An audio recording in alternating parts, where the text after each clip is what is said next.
Queremos agradecer à Sra. Doutora Joana Sousa Monteiro, não sei se está aqui presente, ou pelo menos estava, que é a diretora do Museu de Lisboa, Palácio Pimenta, e a todos os seus colaboradores que tudo fizeram para hoje nos podermos encontrar aqui em segurança e enfim, nesta tarde amena, felizmente.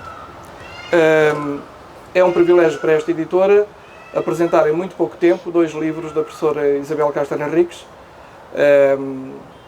A professora Isabel Castro Henriques é por demais conhecida sobre os temas africanos e sobre a escravatura em particular também, e naturalmente para nós é muito gratificante podermos trabalhar com ela, para além da amabilidade, da simpatia que ela tem sempre na relação com todas as pessoas que encontra e estabelece. A edição de 2 livros desta envergadura, o primeiro foi Os Pretos do Sado, um trabalho sobre o Vale do Sado, e agora o roteiro histórico de uma Lisboa africana. Estamos convencidos que este trabalho é um trabalho importante, apesar de não ser um trabalho muito grande, mas é um trabalho importante para conhecer melhor a comunidade africana ao longo dos séculos, desde o século XV ao século XXI, e conhecer um pouco também sobre os locais onde os africanos se estabeleceram com mais assiduidade e que organizaram o seu trabalho e a sua vida. E pensamos também que este pode ser uma publicação, uma obra, não só para melhor os conhecermos, melhor os aceitarmos também e melhor a nossa sociedade, que é uma sociedade de certo modo de chegada, neste caso, poder integrar o melhor possível todas as etnias e raças, se pudermos dizer assim, já não se usa muito, mas poderá ser também uma forma de conhecer um pouco de todas as atividades que eles tiveram e os locais para onde se distribuíram nesta cidade de Lisboa. Aqui ao meu lado está a professora doutora Cristina Roldão, que depois, a seu tempo, eu poderei dizer algumas palavras sobre a sua vida, sobre a sua profissão, mas agora iria dar a palavra ao Dr. José Lino, da Associação Batuto Ieto, não sei se estou a dizer bem, que tem sido uma pessoa fundamental, ele e a sua associação, nestes trabalhos que publicámos, Os Pretos do Sado, pretos entre aspas, obviamente, e agora o roteiro histórico para a cidade de Lisboa. José, a palavra é sua. Obrigado, Fernando. Antes de mais, agradecer a todos por terem vindo, dentro destas condições um pouco fora do normal, quer da pandemia, quer do dia-a-dia em que estamos a assistir a eventos deste tipo. Agradecer aqui aos colegas de mesa, à Cristina Roldão, à professora Isabel Castro Henriques.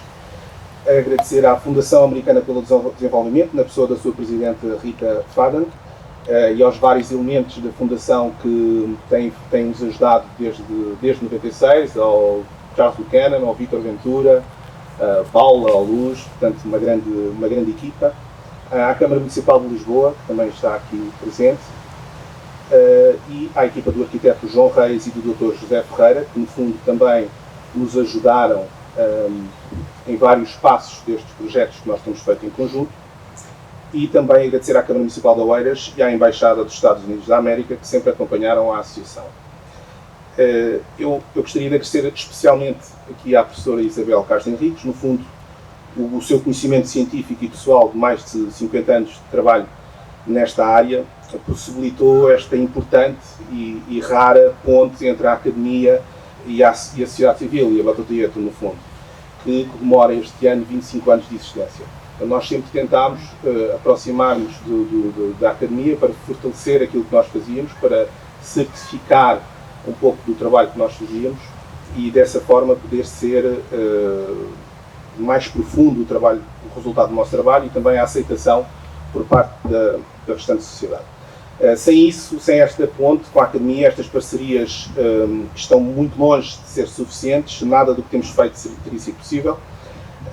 Continuamos a precisar de agilizar mais ações deste tipo, transversais, estruturais e mais sustentáveis, que nos permitam abordar aqui o tema da diáspora africana em Portugal, que acaba por ser a mais relevante, por ser a mais antiga, aquela que tem mais regularidade, apesar de ser feita por vários tipos de povos africanos, é aquela que teve maior regularidade e que se mantém presente até aos dias de hoje. A associação, quando surgiu em 96, portanto, foi-nos apresentada como um projeto inovador, que iria transmitir autoestima, o conhecimento sobre a cultura africana. Portanto, eu entrei nessa altura como bailarino, portanto, fiquei entusiasmado com essa postura, com essa nova abordagem, portanto, uma visão que não focava-se apenas nos países africanos que falassem português, mas focava-se na diáspora africana nos Estados Unidos, no Brasil, em países vizinhos do Reino do Congo, Guiné-Conakry, entre outros. E essa abordagem foi uma fórmula de sucesso que, no fundo, foi iniciada pelo coreógrafo angolano Júlio Leitão, e que consideramos que este livro acaba por ser um reflexo da concretização deste longo caminho, no fundo, de parte da nossa missão, que é de dar a conhecer mais sobre a cultura africana. Ainda não estamos em todos os concelhos da área metropolitana de Lisboa, como pensávamos há 25 anos atrás, mas a sociedade já mudou muito nestes últimos anos. A música tradicional africana já está presente em muitos eventos, muitos festivais. Toda a gente conhece a Kizomba, toda a gente sabe o que é o Funaná, muita gente já sabe o que é o Djambé, já ouviram. E são transformações que nós assistimos e que lutámos muito para que acontecesse. Não só a um nível superficial de folclore, mas também a um nível mais profundo sobre quem eram estas pessoas que praticavam estas danças, de onde vêm, qual é a história associada aos países de onde se praticam essas danças, qual é a ciência envolvida com esses povos, qual é o conhecimento científico que existe, porque todos nós, se calhar, aprendemos na escola, eu aprendi na escola, esta visão um pouco tribal ou um pouco primitiva associada às danças tradicionais. E, no fundo, não é nada disso que nós constatamos. Portanto, todo o conhecimento associado, todo o bem-estar físico, psicológico associado, portanto, é como se fosse um pouco o nosso yoga. Vou tentar ser rápido aqui a ler. E, portanto, por intermédio desse interesse, nós temos tido vários modelos de referência positivos criados na associação, que seguiram carreiras artísticas ou não artísticas, mas se não houver esta ponte com os parceiros estatais, é sempre difícil nós conseguirmos, na vertente artística, criar emprego para os jovens, criar incentivos que nos mantenham focados nestas temáticas. Não devemos desperdiçar este conhecimento que, no fundo, uma associação da sociedade civil adquiriu ao longo de 25 anos de experiência a trabalhar com crianças, jovens e adultos. É uma experiência nacional e internacional de valorização do ensino das artes africanas. Temos aprendido com vários mestres de vários países, do Congo, de Angola, de Guiné-Conakry, do Brasil, e todos eles nos transmitem um legado que já vem de trás, já vem de um grande mestre, que é o Mamadi Keita, que infelizmente faleceu há poucos dias, e que foi quem impulsionou todo este conhecimento sobre a dança e a percussão tradicional africana. O nosso projeto, portanto, bebe muito desses balés tradicionais africanos que no fundo, permitiram muita descolonização relativamente àquilo que se conhecia sobre a dança tradicional africana. Aliás, o próprio nome dos balés africanos era uma forma das pessoas fora de África olharem para as danças tradicionais de uma forma mais técnica e mais científica. E esses balés tiveram um importante papel nas independências dos países africanos. Portanto, faziam promoção da sua cultura fora dos países africanos, nos Estados Unidos, na Europa, e por esse intermédio mobilizaram pessoas para ajudar a esse período das independências. Nós fomos aprendendo, portanto, danças de vários locais, de diáspora, e acabámos por chegar a uma altura em que pensámos, se calhar, Portugal também tem danças africanas, tem danças que são portuguesas, mas que são africanas, e em conjunto com o professor Machado Paes, do ICS, que também trabalhava nesta temática, acabámos por confirmar ou reconfirmar aqui a presença africana no fado.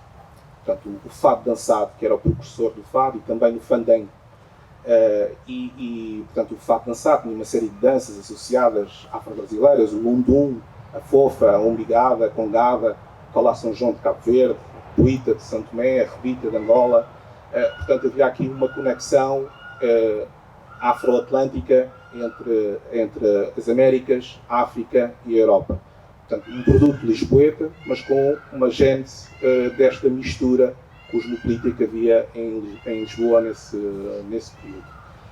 Fomos atrás desse fado dançado, fizemos alguns eventos e foi daí que conhecemos um pouco de uma forma mais próxima do trabalho da professora Isabel, e atrás do fado dançado fomos tentar saber quais eram os locais onde as pessoas que praticavam o fado dançado existiam. E daí chegámos às visitas guiadas pelos espaços da presença africana em Lisboa e criámos uma série de outras instituições, vários livros que o conhecimento científico da professora formalizaram, a criação das 20 placas e 2 estátuas que pretendemos colocar nas ruas da cidade de Lisboa, no fundo para esclarecer, dar um conhecimento mais profundo sobre coisas que já existem e que não estão sinalizadas. Eu gostava de ter aprendido na escola, por exemplo, sobre uma série de personagens, de histórias que são cativantes e que se calhar conseguem mobilizar os jovens para outras áreas das suas competências, não é? Na história, na arqueologia, na antropologia. Portanto, temos vários heróis, assim se podem dizer, de origens africanas que nós desconhecemos ou que não aprendemos no ensino escolar. Esta presença africana em Portugal e na Península Ibérica, no fundo, não é uma presença apenas restrita aqui ao período do após o século XV, como vamos abordar aqui no livro, uma professora vai abordar aqui no livro, mas antes desse período também já havia referências a alguns egípcios que estabeleceram-se na Península Ibérica, a quando da invasão pelo cartaginense Aníbal, que pediu ajuda aos povos ibéricos para lutar contra Roma, portanto, e que teve esse apoio da população local. Portanto, também quer dizer muito sobre que tipo de população local é que haveria cá. Não sei se o microfone está a fugir. Depois também no período mourisco, a partir de 711 aproximadamente, portanto, toda esta presença de califados, alguns mais africanos que outros, mais africanizados do que outros, até chegarmos ao período do século XV até aos momentos atuais. Ou seja, é uma presença longa que esperamos que este roteiro possa estimular outras pessoas, outros jovens, a quererem também aprender mais, a verem mais trabalhos académicos sobre este tema, haver um maior conhecimento sobre esta parte científica da presença africana. Eu julgo que seria uma forma mais verdadeira e mais simples de promovermos a coesão social e a representatividade efetiva que promova um presente e um futuro com o ensino da história, sem ser só esta questão de ensinarmos a história do vencedor ou a história do vencido, mas ensinarmos a história. E espero que, portanto, que o livro possa estimular mais pessoas, assim como a Batota Ieto estimulou-me a mim e a milhares de outros jovens e crianças lisboetas ao longo destes 25 anos. Muito obrigado.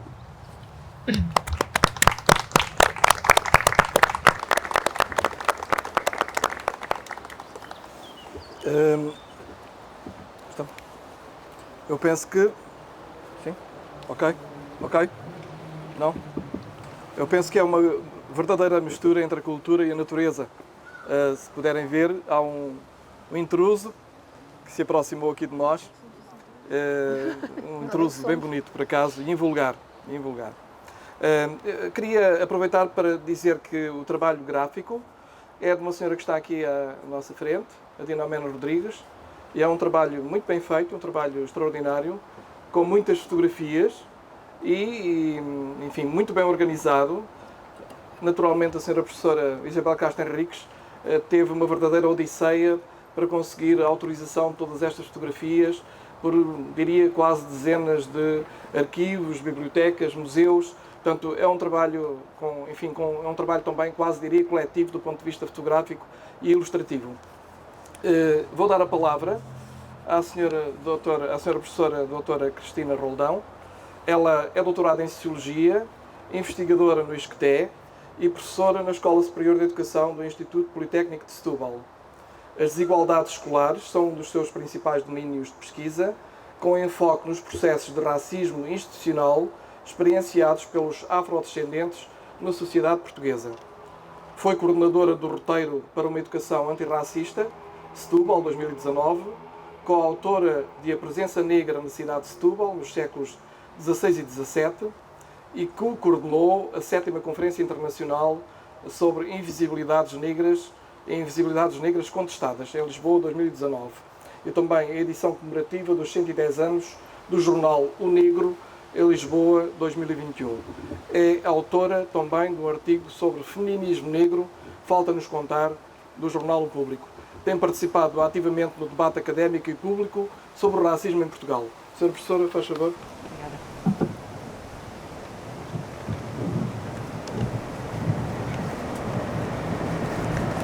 Muito boa tarde a todas e a todos. Eu não sei se conseguem ouvir bem lá atrás. Sim, ótimo. Assim. Assim. Ok. Pode-se pôr mais alto um bocadinho? Ok. Então, muito boa tarde. É um prazer estar aqui.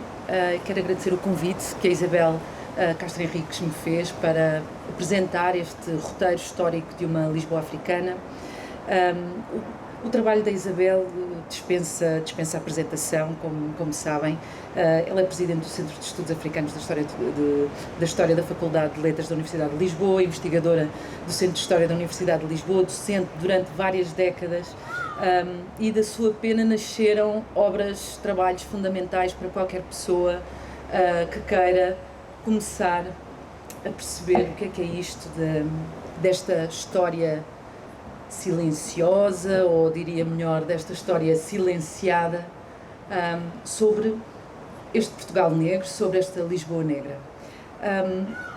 Entre esses trabalhos, claro, a herança africana em Portugal, 2009, Lisboa, cidade africana, de 2016, e mais recentemente, os pretos, entre aspas, do Sado, em 2021. Este roteiro é composto por 4 circuitos, cada um deles composto por vários percursos: Lisboa ribeirinha, Lisboa das colinas e dos cotidianos populares, o bairro do Mocambo, invenção luso-africana, da Lisboa colonial à Lisboa da liberdade. Portanto, tem todo um trabalho gráfico, de ilustração, com fotografia, com texto, com diferentes fontes, para que alguém que queira conhecer a cidade de Lisboa através deste olhar possa a percorrer com facilidade, não é? É claro que, e falando deste último circuito, da Lisboa colonial à Lisboa da liberdade, nós podemos sempre pensar se essa liberdade, não é, se ela não é mais um desejo, mais um projeto do que propriamente uma concretização, quando estamos todos a debater, e todas a debater neste momento, a própria necessidade de descolonizar a sociedade portuguesa. Portanto, esse colonialismo do passado, ele não passou completamente, ele está presente. E ele tem estado não só presente nas nossas estruturas sociais, nas nossas instituições, mas também no nosso debate público. E nos últimos anos isso tem sido particularmente acentuado, seja no debate sobre a memória, dos monumentos, da topomínia, das estátuas, seja no debate sobre a violência policial, seja no debate sobre a afirmação de identidades portuguesas negras. Este livro e o trabalho da Isabel encontram-se com todo esse processo que decorre fora da academia, dentro dela, a meias com ela, na nossa sociedade contemporânea.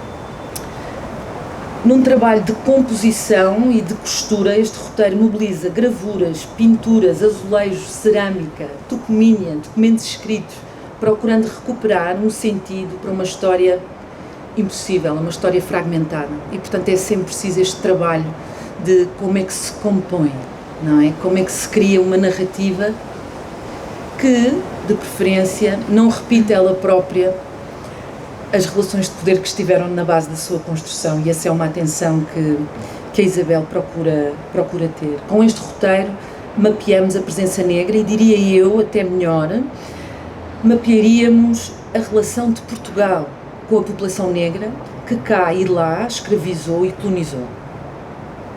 Escrito numa linguagem acessível, agradável, este roteiro é uma forma bem conseguida da divulgação científica junto de um público generalizado, falando de português ou não, há a versão em inglês, e esse também é um esforço importante, não é? Sobretudo no espaço académico, no qual a Isabel trabalha, no qual eu também trabalho, muitas vezes estes trânsitos com um público mais geral, com outro tipo de formato de publicação, não é assim tão fácil como por vezes se possa imaginar, e portanto é preciso alguma coragem, é preciso alguma ousadia para fazê-lo, e portanto parabenizá-la por esse esforço que não é de agora, que não é só deste roteiro, que é um percurso que tem vindo a fazer. O trabalho que aqui discutimos hoje é publicado pelas edições Colibri, conta com o apoio da EGEAC, da FLAD, da Associação Batotoiete, mas nas suas fundações e em trabalhos passados, a presença africana em Portugal, uma história secular, ou uma outra obra, Mulheres Africanas em Portugal, o discurso das imagens. Estiveram também presentes os apoios do Alto Comissariado para as Migrações, no âmbito da Década Internacional de Afrodescendentes das Nações Unidas, ou o projeto Unesco, a Rota do Escravo, na qual a Isabel Castro Henriques é presidente do Comitê Português. Chama muita atenção, e aqui procuro interpelar a própria autora, para que esta conversa não seja apenas um ritual de apresentação de um livro que não precisa de ser apresentado, porque o trabalho da Isabel é subejamente conhecido. Então, eu perguntava se não deveríamos também, aqui neste momento, ter a função e o exercício de instigar a nossa reflexão, para que esta conversa não acabe, não é? Que ela não se encerre e possamos daqui continuar a esgrimar argumentos, confrontar perspectivas. E uma delas tem que ver com as designações. E aqui, as designações, não é? O poder de nomear, o que é que nomear quer dizer, as designações são sempre um ato político, é um ato de poder e tem sempre significado, não é? Então, a utilização de africanos, ou a utilização de novos africanos, ou a utilização de luso-africano, são todas designações que precisam ser discutidas, não é? Pergunto-me, por exemplo, se nós podemos dizer que uma parte desta população escravizada ou forra, livre, se eram africanos ou eram portugueses negros. Estamos a falar de uma Lisboa africana ou de uma Lisboa negra, ou de uma Lisboa afro-portuguesa, ou de uma Lisboa afrodescendente, não é? E todas estas são questões que temos hoje em debate. Outra é a designação luso-africano, que tem sido utilizado neste esforço de tentar, não é, conjugar esta múltipla pertença, não é? Mas que ao mesmo tempo é uma palavra e uma designação que tem uma história própria, não é? Utilizada muitas vezes para referir a população branca, colona, que nascia em África durante o período colonial e que eram muitas vezes designados como luso-africanos, não é? E até que ponto podemos emprestar essa designação para nomear exatamente os descendentes daqueles que haviam sido e que foram colonizados por esse grupo, não é? Então esse também é um debate.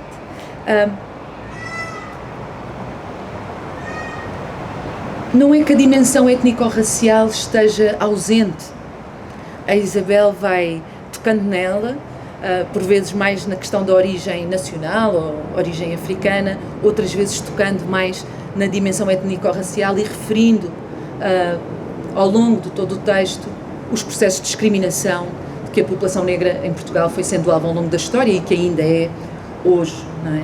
Mas pergunto-me também sobre as designações preto, preta, mulata, que são designações, mais uma vez, que levantam questões políticas, questões sociais que também estão a ser debatidas e, desde logo, pelos afrodescendentes na sociedade portuguesa neste momento, não é? O termo descobrimentos, que digamos que neste momento, e penso que estamos a viver todos, não é? E coloco também esta questão, claro que é a Isabel que está aqui ao meu lado, mas também para quem nos está a ouvir, se ainda estamos em tempo de continuar a usar esta palavra, não é? Como se sabe, não se descobre ninguém, não se descobrem povos que estão há milhares de anos com organizações políticas próprias, com desenvolvimento tecnológico próprio, até durante períodos da história mais avançado do que o próprio espaço europeu, e portanto isto do descobrir faz parte da retórica colonial, não é? Que é uma forma de poder legitimar, não é, a dominação sobre outros que se descobriram, não é? Que foram descobertos. Então essa é uma questão que para mim cada vez mais sinto urgência em ir resolvendo nas coisas que escrevo e também nas coisas que leio e nas coisas que ouço, não é? Podemos chamar ocupação colonial portuguesa, podemos chamar, às vezes usa-se o termo expansão marítima, não é? Mas parece que é espuma, não é? Expansão, não é? E foi muito mais do que isso. Jogos geopolíticos, relações de poder, desumanização, processos históricos com os quais ainda estamos a lidar hoje e por isso é que este roteiro faz sentido, ainda hoje. Refiro-me, por fim, ao último circuito, que é um salto no tempo. Os três circuitos iniciais falam de um período histórico já passado, século XVI, XVII, XVIII, XIX, e o último falamos sobre a atualidade. E este é um debate que eu também tenho, não é? Até que ponto nós podemos incluir num roteiro que procura falar sobre algo do passado, populações negras de hoje. O nosso olhar, que é sempre um olhar académico, que é uma academia profundamente eurocêntrica, portanto, por mais que queiramos esses processos, acabamos por veicular esses processos. Até que ponto é que podemos incluir e colocar outra vez numa moldura, num frame, populações que historicamente foram sujeitas a esse processo, que historicamente foram colocadas como um objeto numa montra para o qual se olha e se diz o exótico, não é? O africano, não é? O distante. E, portanto, é sempre um desafio.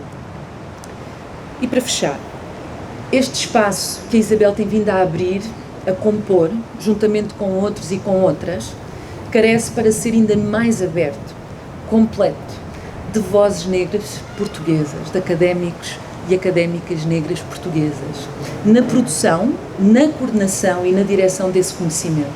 Esse é um passo que eu sei e que tenho a certeza, embora eu e a Isabel nunca falámos sobre isso, mas vamos nos acompanhando, é um passo que a historiografia, que as instituições que financiam e que apoiam estes projetos precisam de dar. É urgente que deem.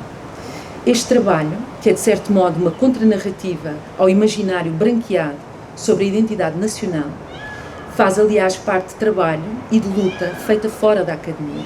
Eu refiro-me ao memorial às pessoas escravizadas, que a JAS promoveu e no qual a Isabel também está envolvida, mas também ao debate sobre a estátua do Padre António Vieira, sobre o museu, o dito Museu das Descobertas, sobre o padrão dos descobrimentos, a Praça do Império e as suas floreiras.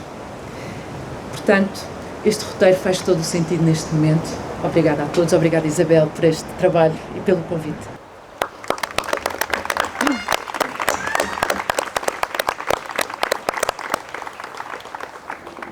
Vou dar a palavra então à professora Isabel Castro Henriques. Tens aí um micro, não é? Não sei se está a funcionar. Está a funcionar? Ouve-se? Bem, em primeiro lugar, boa tarde a todos. Quero começar naturalmente por agradecer a vossa presença aqui, neste jardim do Palácio Pimenta, deste Museu de Lisboa, e queria cumprimentar e agradecer em particular, em primeiro lugar, algumas instituições que foram fundamentais para a edição deste livro. Quero agradecer àqueles que são representantes destas instituições e que estão aqui presentes. Eu começaria pela FLAD, a Fundação Luso-Americana para o Desenvolvimento, na pessoa da sua presidente, doutora Rita Faden. Queria também agradecer, naturalmente, à Câmara Municipal de Lisboa, EGEAC, que deu apoio de várias natureza também a este projeto, e, em particular, ao Dr. Manuel Pizarro, que pertence ao Gabinete da Vereadora da Cultura, que está aqui presente e que foi incansável no apoio à edição deste livro. Queria ainda agradecer, como não podia deixar de ser, à Batutoria de Portugal. O José Lima está aqui à minha direita e já falou, e com quem, já sabem, eu tenho efetivamente participado e desenvolvido uma série de projetos ao longo dos últimos anos, enfim, de já quase 10 anos. Queria agradecer, como não podia deixar de ser, à Colibri, ao meu editor, ao Fernando Monteferro, meu amigo, de há muitos e muitos anos, e queria agradecer-lhe a edição deste livro e, digamos, o seu interesse por todas estas questões que, naturalmente, a mim me dizem muito e sobre as quais eu tenho, efetivamente, trabalhado. Mas os agradecimentos vão mais longe e queria agradecer a todo um conjunto de instituições, que eu não sei se estarão aqui alguns dos seus elementos, instituições que são, sei lá, museus, fundações, igrejas e outras que de forma generosa ofereceram as suas imagens, o seu património, o seu espólio que eu pude utilizar neste livro. Essas instituições são muitas e eu vou apenas dar-vos a ideia precisamente dessa quantidade de instituições para vocês poderem ter a noção, apesar de tudo, da importância de uma documentação iconográfica portuguesa e estrangeira existente precisamente em Lisboa e em Portugal. Para além da EGEAC e da Direção-Geral do Património Cultural, que quero agradecer, como é natural, quero agradecer ao Museu Nacional da Arte Antiga, ao Museu Nacional do Azulejo, ao Museu Nacional de Arqueologia, ao Museu de Lisboa, onde estamos, ao Museu Bordal Pinheiro, ao Museu Berardo, ao Mosteiro dos Jerónimos, à Igreja da Graça, à Igreja de Santa Catarina, ao Arquivo Nacional da Torre do Tombo, à Biblioteca Nacional de Portugal, à Cinemateca de Lisboa, à Cinemateca Portuguesa, Museu do Cinema, à Fundação das Casas de Fronteira e Elorna e ainda ao Jardim Botânico Tropical. Todas estas instituições forneceram generosamente imagens, documentos iconográficos que foram aqui utilizados neste livro. Quero também deixar aqui um agradecimento especial, naturalmente, à diretora deste Museu de Lisboa, a doutora Joana Sousa Monteiro, que não só nos acolhe hoje aqui, como também ela e toda a sua equipe foram incansáveis no apoio a este livro. Quero ainda agradecer a duas pessoas em especial que tiveram um papel de relevo na elaboração desta edição, deste livro, quer em inglês, quer em português. Em primeiro lugar, e o primeiro aqui e o segundo não tem qualquer relevância, a Dinamene Rodrigues, que se ocupou, como aliás o Fernando já disse há pouco, de toda a construção gráfica do livro, e quero agradecer ao John Elliott, que foi quem traduziu e escreveu, portanto, o livro na sua versão inglesa. Muito obrigada aos dois. E um último obrigado à Cristina Roldão, que está aqui à minha esquerda, que se disponibilizou para apresentar este livro, mais uma tarefa das muitas que já tem que desenvolver, e que, a quem agradeço naturalmente, e que, digamos, desde o início, desde o momento em que lhe fiz o convite, acedeu e fez, como todos viram, uma brilhante apresentação com todo um conjunto de questões para nós refletirmos a partir, naturalmente, da leitura deste pequeno livro. Eu gostaria de começar esta minha intervenção dando-vos a conhecer um pouco da história deste pequeno livro. É um livro pequeno, é um livro simples, é um livro que eu quis que fosse assim, que eu quis que efetivamente fosse um livro sem complicações, um livro fácil de ler e um livro que fosse acessível a todos os públicos. Não é, como já foi dito aqui, um livro exclusivamente para os meus colegas da academia ou para os estudantes ou para um público mais, eu diria, digamos, conhecedor destas matérias, mas para todos aqueles que se possam interessar pela cidade de Lisboa. É uma espécie de guia, quase de guia turístico, com alguma densidade histórica, naturalmente, e com alguma densidade reflexiva também.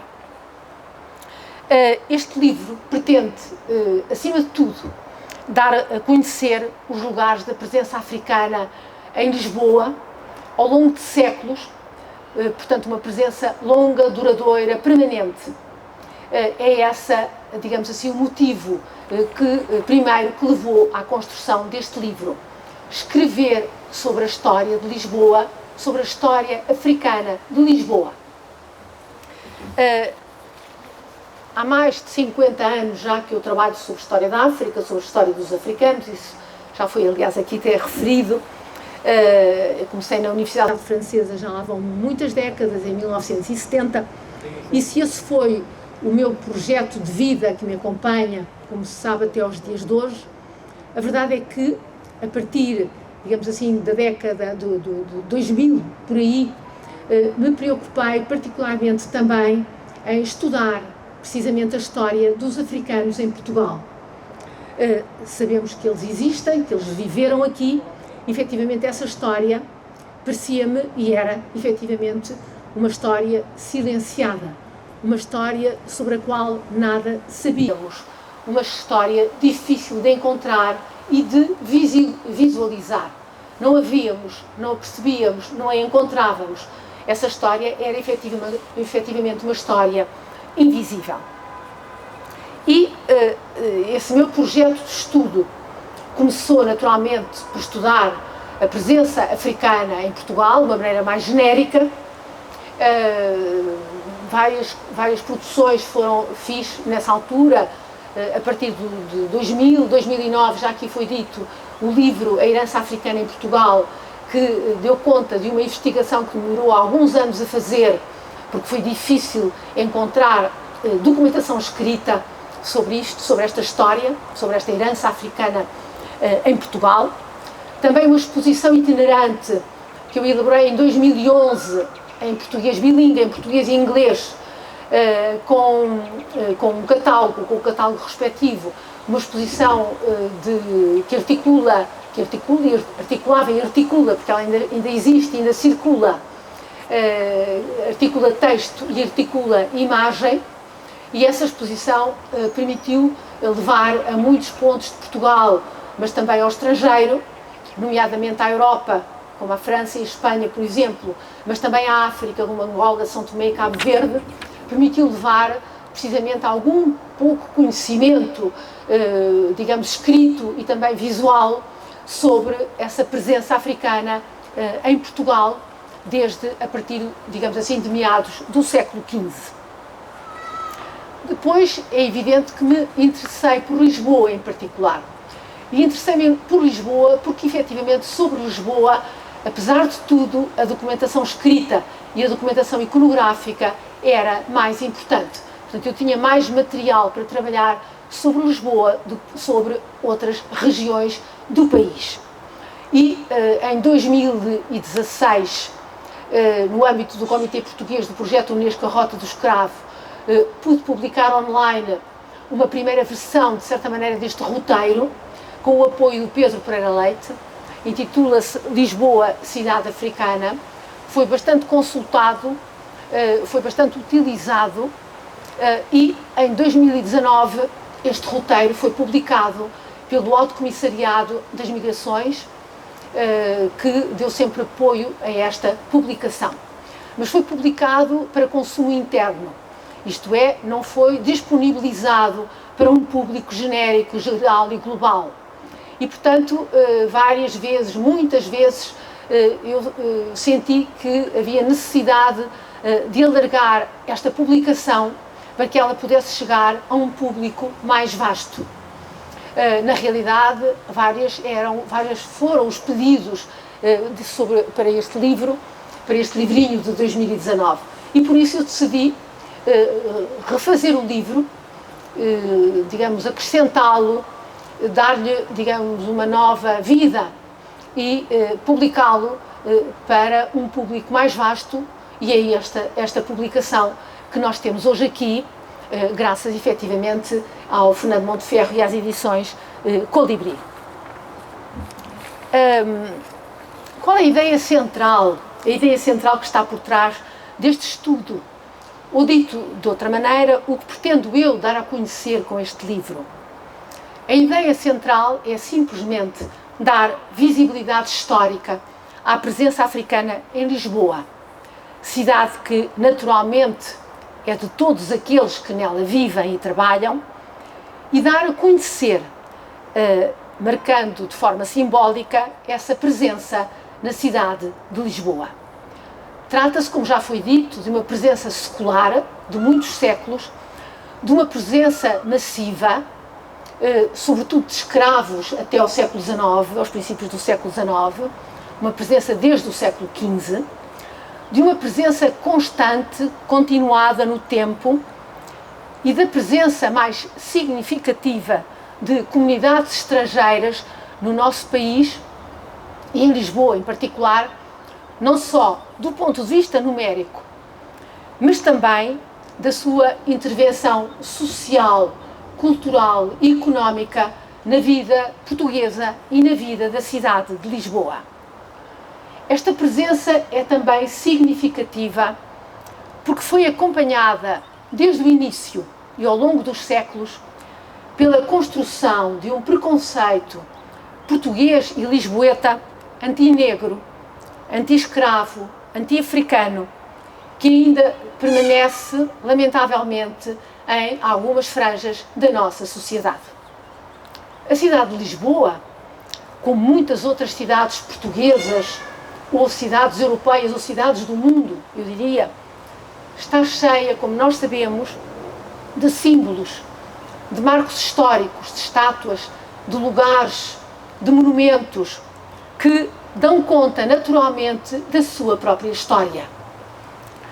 E a nossa história imperial e colonial, a nossa história portuguesa colonial, franja essa da nossa história que nos permite perceber as relações dos portugueses, nomeadamente com os africanos, que aqui são um objeto central deste livro. Essa nossa história imperial e colonial está particularmente bem documentada na nossa cidade, aqui em Lisboa, levando mais recentemente, como aliás a Cristina acabou de referir, ao surgimento de movimentos e ações que pretendem libertar a cidade dessa carga colonial, ou dito de outra maneira, descolonizar a cidade. Se não devemos apagar, silenciar a nossa história colonial, pois ela faz parte da nossa identidade, devemos sim conhecê-la, explicá-la, aprender com ela, tirar lições dessa história colonial. É fundamental resgatar e construir a história silenciada dos outros, como os africanos que marcaram a cidade de Lisboa. Resgatar e construir essa história lisboeta das populações africanas é uma operação necessária para a modernização do nosso espaço urbano, para reconhecer a multiculturalidade da cidade, para perceber a vocação de uma cidade aberta a todos no longo processo histórico. E também essa construção da história lisboeta, da história africana, da história das populações africanas em Lisboa, permite, ela sim, proceder à lenta, mas necessária desconstrução de uma cultura colonial portuguesa e de um preconceito e de uma visão relativa aos africanos que se afirmaram com intensidade e durabilidade ao longo dos séculos, mas sobretudo a partir do século XIX e durante o século XX.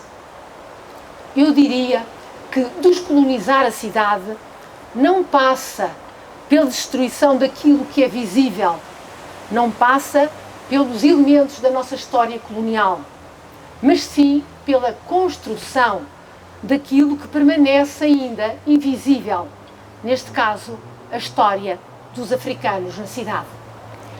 Quer dizer que não é a destruição das estátuas, dos espaços, das toponímias, que são também, como todos sabemos, documentos históricos dessa história colonial. Não é essa destruição, nós também não vamos à Torre do Tombo e rasgamos os documentos escritos, mesmo se não estamos de acordo com os conteúdos de violência que muitas vezes eles retratam.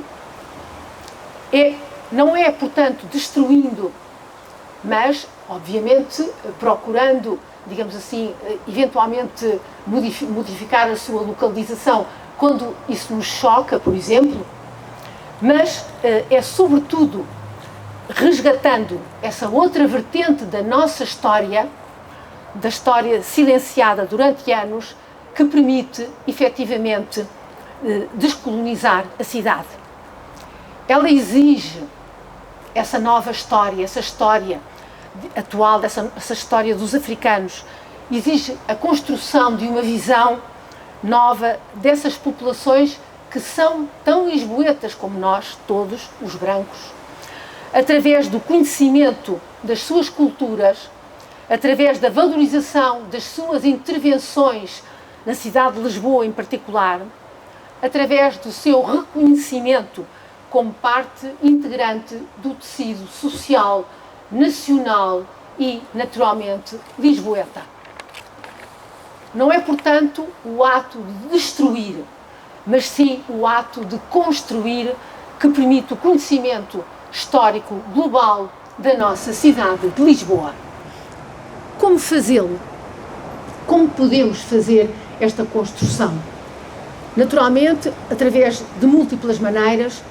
Não vou aqui enunciar, mas vou apenas sublinhar os programas culturais que se vão desenvolvendo, programas de ensino, de educação, de investigação, de estudo, colóquios, conferências, palestras, programas literários, cinematografia, o cinema, as exposições, projetos concretos que permitem mostrar a história de uma cidade marcada ao longo dos séculos pela presença desses muitos africanos de pele escura, que hoje são tão portugueses quanto nós, e são tão lisboetas como nós todos, são tão cidadãos de Lisboa como nós.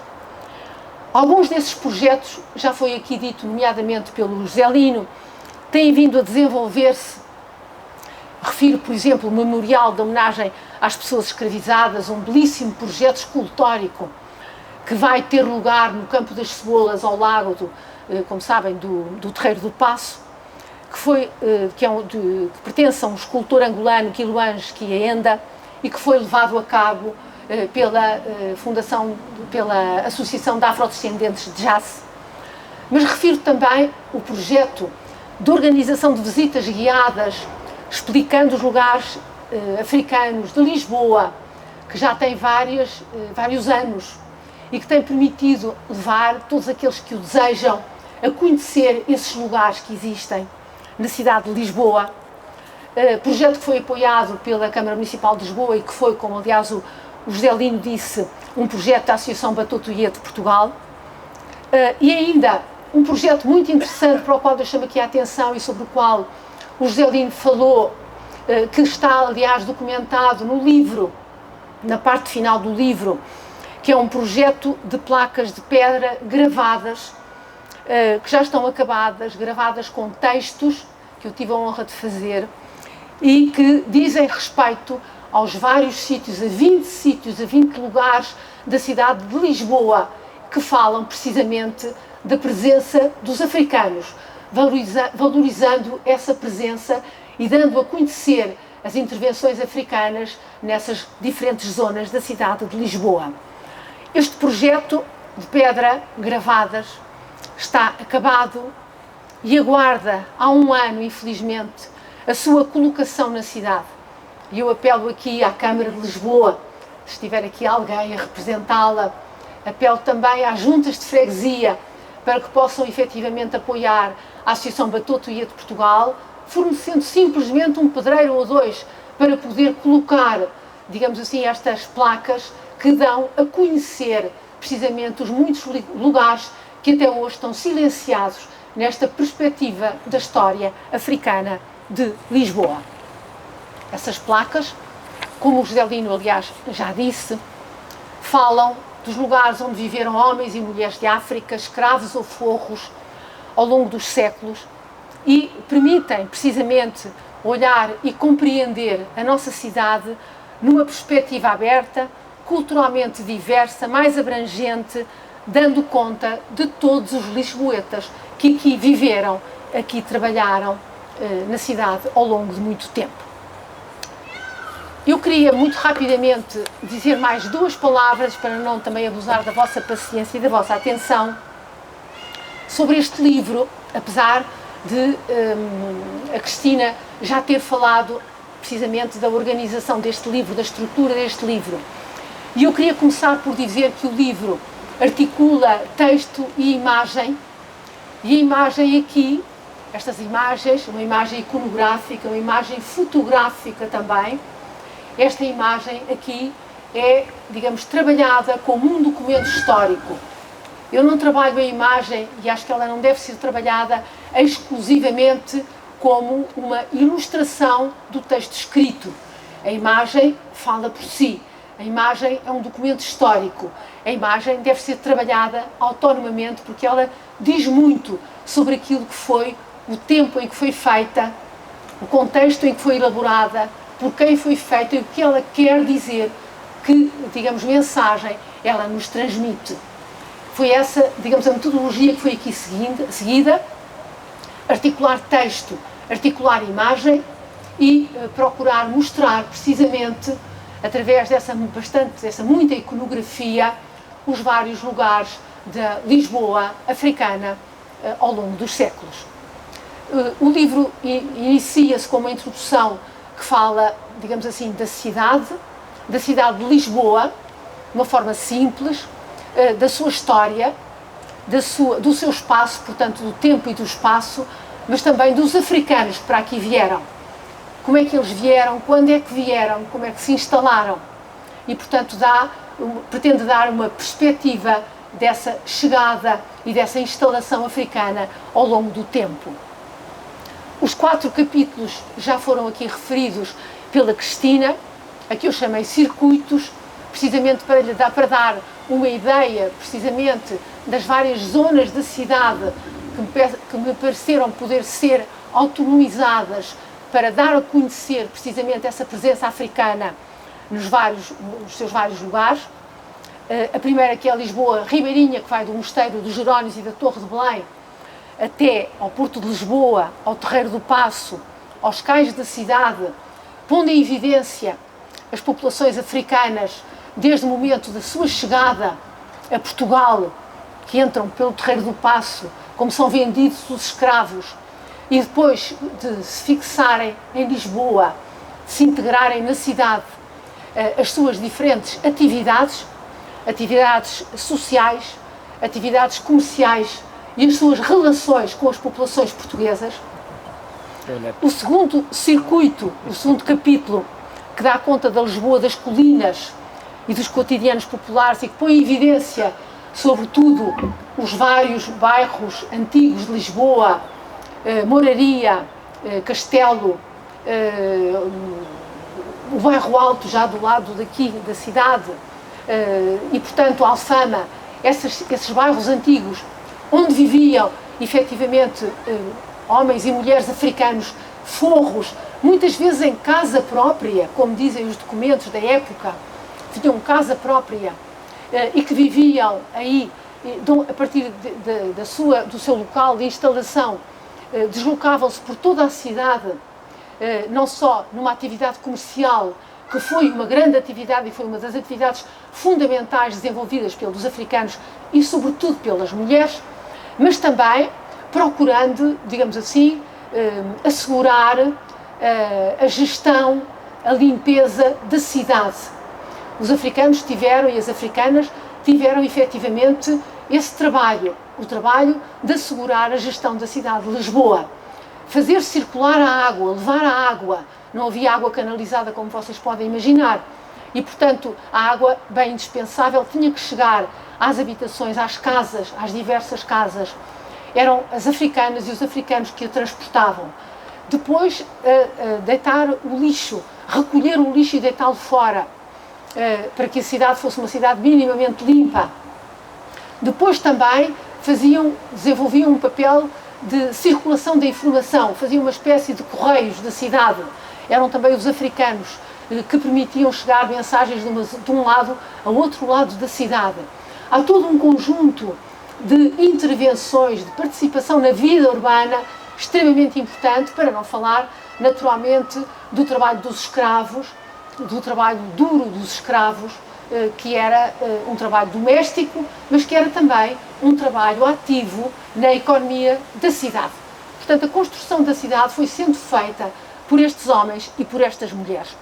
Este segundo capítulo dá conta do Rossio, do Largo de São Domingos, da Praça da Figueira, uma zona muito importante, porque é precisamente em São Domingos e na Igreja de São Domingos que surge, no final do século XV, a primeira confraria de Nossa Senhora do Rosário dos Homens Pretos, destinada precisamente, que acolheu africanos livres, forros e escravos, mas que os protegia. Era um espaço de proteção dos africanos, de defesa dos africanos e também incrementando e desenvolvendo a sua participação religiosa nas diferentes atividades religiosas, como procissões que se faziam em Lisboa. A Igreja de São Domingos e o Largo de São Domingos foram, junto ao Rossio, foram desde essa época, finais do século XV e século XVI, foram os lugares, o lugar do encontro dos africanos, que, como vocês sabem, é até aos nossos dias o mesmo lugar do encontro dos africanos. Depois, os bairros, já falei deles, e ainda aqui o Bairro Alto, um bairro onde havia efetivamente vários homens e mulheres africanas. Havia africanas com alguns bens, com casa própria, os documentos falam disso, e que, digamos, acumulavam algum dinheiro, sobretudo através do comércio. Eram mulheres forras, eram vendedeiras, eram mulheres livres. E depois, o terceiro grande capítulo, que trata de uma coisa inédita, do bairro do Mocambo. Este bairro do Mocambo é um bairro de africanos forros. Os escravos eram proibidos, embora não quer dizer que não fossem acolhidos por alguns africanos forros. Este bairro do Mocambo, onde é hoje a Madragoa, ficava já fora da cidade de Lisboa, quando foi construído, quando foi inventado por africanos e portugueses em finais do século XVI. Ele já existe, é considerado na legislação portuguesa, por Alvará Régio, o sexto bairro da cidade de Lisboa. O bairro do Mocambo é o único bairro africano da Europa. É um bairro inédito, é o único na Europa. E é, provavelmente, um bairro africano mais antigo que existe, digamos assim, fora da África, como é evidente. Não esqueçamos que a chegada dos europeus à América se vai fazer, sobretudo, e desenvolver, sobretudo, a partir do século XVI, e que aqui nós estamos perante um bairro que é criado, provavelmente, nos finais do século XV, princípios do século XVI. É um bairro que tem uma designação africana. Mocambo, contrariamente àquilo que muitos de nós podemos pensar, porque é o nome de um café muito conhecido, mas Mocambo significa precisamente lugar de refúgio, lugar de ocupação, de habitação de populações africanas. É um termo de uma língua de Angola, o Umbundo, e é sinónimo de um termo que provavelmente vocês conhecem melhor, o termo quilombo, que é um termo muito conhecido, é sinónimo de Mocambo e é um termo também numa outra língua angolana, o quimbundo. Portanto, estamos aqui perante um bairro que é efetivamente o bairro africano da cidade de Lisboa, onde os africanos viviam, onde podiam, de certa maneira, de uma forma um pouco mais resguardada, fazer, digamos, desenvolver as suas operações culturais, os seus atos culturais africanos, sem, digamos assim, um olhar crítico da população portuguesa. E, por outro lado, é um bairro que, a partir do século XVII, vai acolher também uma população branca portuguesa, sobretudo uma população ligada às tarefas do mar, às tarefas marinhas. Este bairro vai se manter até ao século XIX. No século XIX, este bairro, já reduzido apenas a uma rua, acaba por desaparecer e fica apenas ocupado pela população que depois vai dar origem, enfim, ao bairro da Madragoa. É, portanto, um bairro inédito, único, existente numa capital e numa cidade europeia e que é importante reconhecer e dar visibilidade. Haverá uma placa também a falar deste bairro, naturalmente, no bairro do Mocambo. Refiro-me às tais placas toponímicas explicativas de que há pouco vos falei. E finalmente o último capítulo, já estou a falar há muito tempo, da Lisboa colonial à Lisboa da liberdade, é composto por 4 subcapítulos, 4 pontos fundamentais. O primeiro é sobretudo um ponto que procura referir aquilo que foi a abolição da escravatura, porque não esqueçamos que a maioria dos africanos até ao século XIX são escravos, mas procura referir este ponto, dar conta deste contexto histórico da abolição da escravatura em Portugal, que, abolindo a escravatura, faz destes homens e mulheres escravos, todos eles portugueses, todos eles aqui vivem, todos eles aqui estão integrados. Esta abolição da escravatura foi um processo conturbado, foi um processo complexo, um processo que começou, como se sabe, no século XVIII com o Marquês de Pombal, que começou não por abolir o tráfico de escravos, mas, como diz o próprio decreto do Marquês de Pombal, por proibir a importação de escravos africanos em Portugal, o que é uma coisa diferente. Não foi abolido o tráfico, foi abolida a importação desses homens e dessas mulheres, e foi, digamos assim, uma abolição muito reduzida, a uma população muito reduzida, muito escassa, na medida em que apenas ficavam livres da escravatura as crianças nascidas a partir de 1761 de mãe escrava, nasciam livres, e depois aqueles africanos escravos que podiam provar ser descendentes de uma bisavó escrava. Situação difícil e complicada porque não havia provas. Os escravos não tinham provas, documentos que provassem serem descendentes de uma bisavó escrava. E, portanto, a escravatura continuou durante o século XIX, durante o final do século XVIII, até meados do século XIX. O ano de 69 marca a abolição da escravatura por Sá de Bandeira, no Império Português e em Portugal, naturalmente, embora tenha sido uma abolição também progressiva.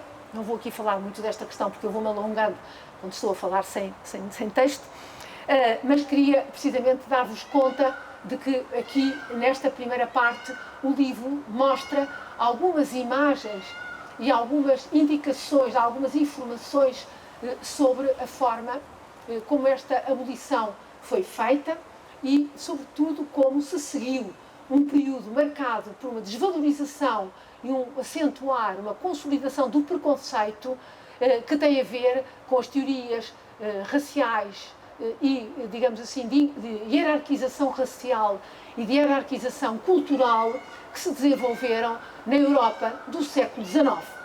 E nós temos algumas, digamos, imagens importantes que dão conta precisamente dessa desvalorização física e racial dos africanos, nomeadamente, por exemplo, através de algumas imagens e de algumas gravuras de Bordal Pinheiro, que se encontram no Museu Bordal Pinheiro, por exemplo.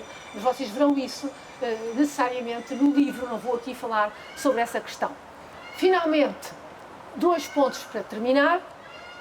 Aquilo que são os caminhos do Império, de Belém até ao bairro das Colónias, de Belém, a exposição, digamos, do mundo português de 1940, ali nos jardins de Belém, que ainda hoje permanecem algumas estatuetas, alguns bustos desse período, onde foi organizada uma mostra, digamos assim, de africanos trazidos das colónias para mostrar aos portugueses precisamente como eram selvagens nas suas práticas culturais e como era benéfica a presença portuguesa em África e a missão civilizadora portuguesa. Mas depois também o bairro das Colónias. O bairro das Colónias em Lisboa, marcado por uma toponímia que procurava efetivamente valorizar o Império Português. E finalmente a Lisboa da democracia, que começa ainda nos anos 60, antes da democracia, portanto antes do 25 de Abril, com a chegada de toda uma população imigrante a Lisboa, que vai efetivamente concentrar-se em bairros periféricos da cidade, que, como sabe, e ficam, de certa maneira, na periferia da cidade, vivendo dificilmente, vivendo duramente, até praticamente aos nossos dias, apesar das modificações que se verificaram atualmente.